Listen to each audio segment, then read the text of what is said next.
उसकी समीक्षा, उन पर चर्चा हमें आगे के लिए बहुत उपयोगी हो सकती है। आज की इस चर्चा में मुझे भी आपसे काफी कुछ जानने का अवसर मिलेगा, ग्राउंड रियलिटी क्या है उसको समझने का अवसर मिलेगा। आज की चर्चा के निकले पॉइंट्स, आपके सुझाव देश को आगे की रणनीति बनाने में अवश्य मदद करेंगे। साथियों, किसी भी संकट से निपटने के लिए टाइमिंग का बहुत महत्व होता है। सही समय पर लिए गए फैसलों ने देश में कोरोना संक्रमण को नियंत्रित करने में बहुत मदद की है।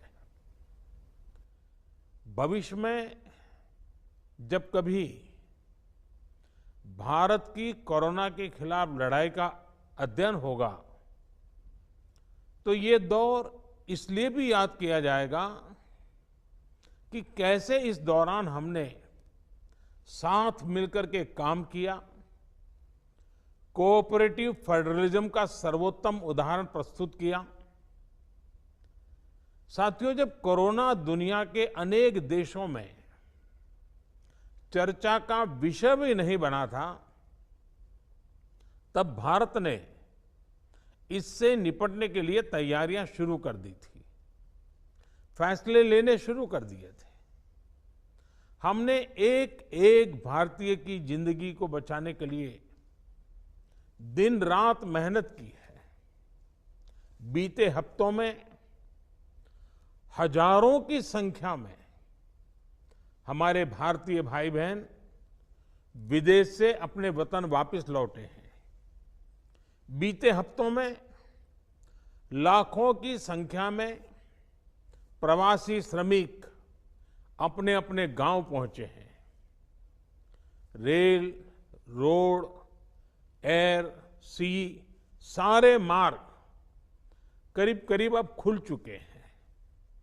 लेकिन इसके बावजूद, हमारी इतनी जनसंख्या होने के बावजूद भारत में कोरोना संक्रमण उस जैसा विनाशकारी प्रभाव नहीं दिखा पाया जो दुनिया के और देशों में कोरोना ने आफत पैदा की है।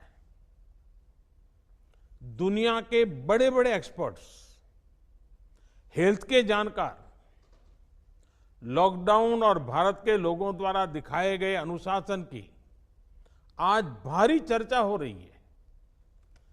आज भारत में रिकवरी रेट 50% से ऊपर चला गया है।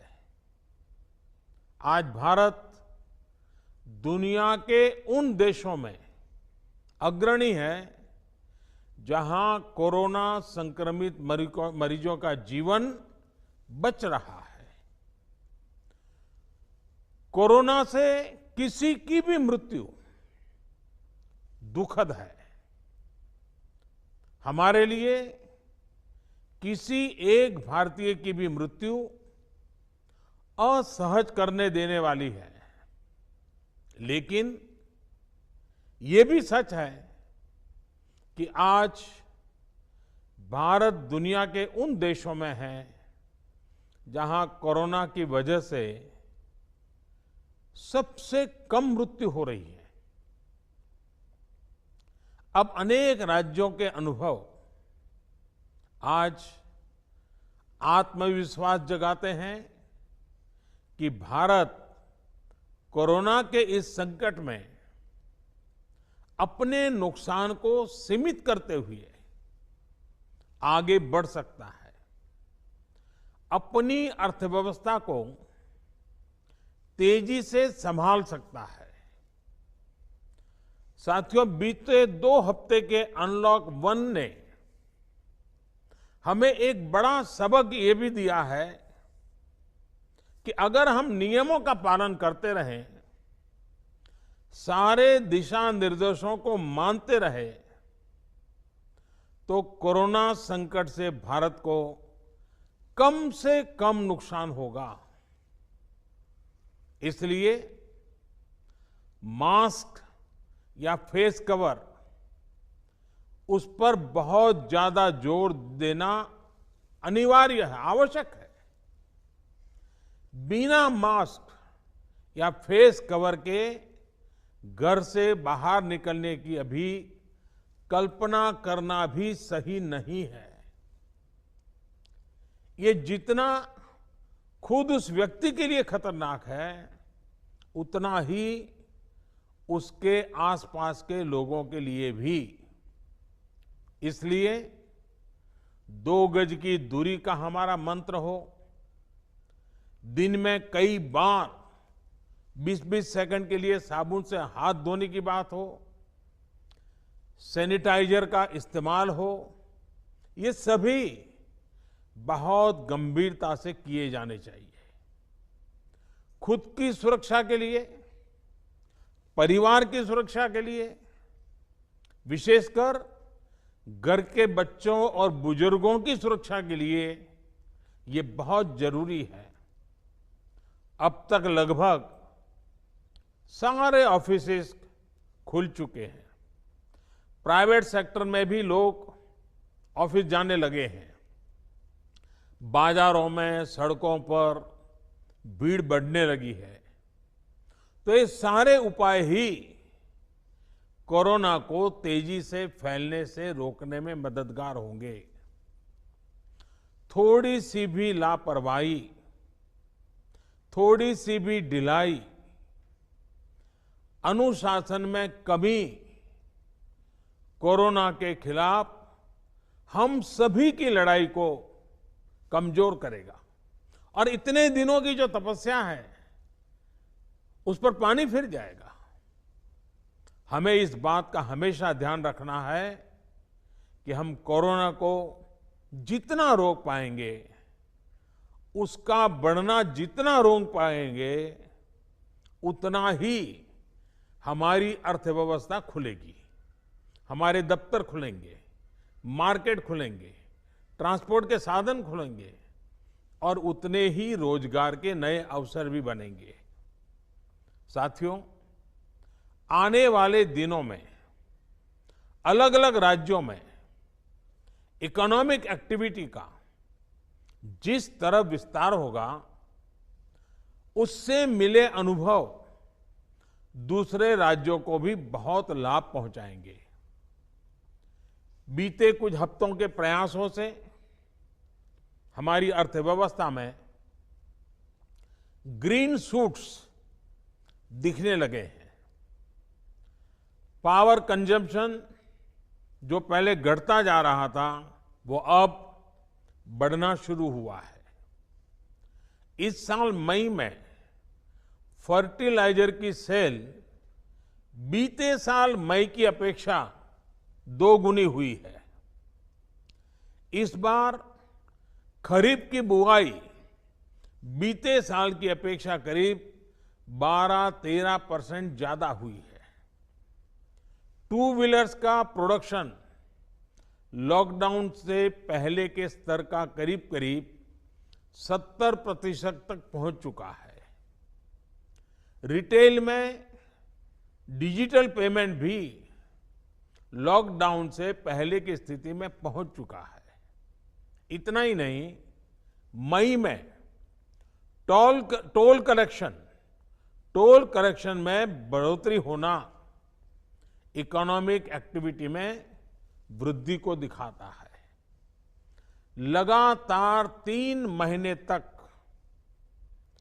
एक्सपोर्ट में कमी के बाद जून में एक्सपोर्ट फिर से बाउंस बैक करके पिछले साल के प्री कोविड पीरियड में पहुंच गया है। ये तमाम संकेत है जो हमें प्रोत्साहित कर रहे हैं, आगे बढ़ने के लिए प्रेरित कर रहे हैं। साथियों, आप में से अधिकतर राज्यों में एग्रीकल्चर, हॉर्टिकल्चर, फिशरीज और एमएसएमईज का हिस्सा बहुत बड़ा है। आत्मनिर्भर भारत अभियान के तहत बीते कुछ दिनों से इन तमाम सेक्टर्स के लिए अनेक प्रावधान किए गए हैं। एमएसएमईज को सपोर्ट करने के लिए अनेक फैसले हाल में लिए गए हैं। समयबद्ध तरीके से एमएसएमईज को बैंक से क्रेडिट दिलाने का प्रयास हो रहा है। 100 करोड़ रुपए तक के टर्नओवर वाले उद्योगों को 20% अतिरिक्त क्रेडिट के ऑटोमेटिक इंक्रीज का लाभ दिया गया है। अगर हम बैंकर्स कमिटीज के माध्यम से ये सुनिश्चित करेंगे कि उद्योगों को तेजी से क्रेडिट मिले तो वो जल्द से जल्द काम शुरू कर पाएंगे, लोगों को रोजगार दे पाएंगे। साथियों, हमारे यहां जो स्मॉलर फैक्ट्रीज हैं, उन्हें गाइडेंस की, हैंड होल्डिंग की बड़ी जरूरत है। मुझे पता है आपके नेतृत्व में इस दिशा में काफी काम हो रहा है। ट्रेड और इंडस्ट्री अपनी पुरानी रफ्तार पकड़ सकें, इसके लिए वैल्यू चेंज पर भी हमें मिलकर काम करना होगा।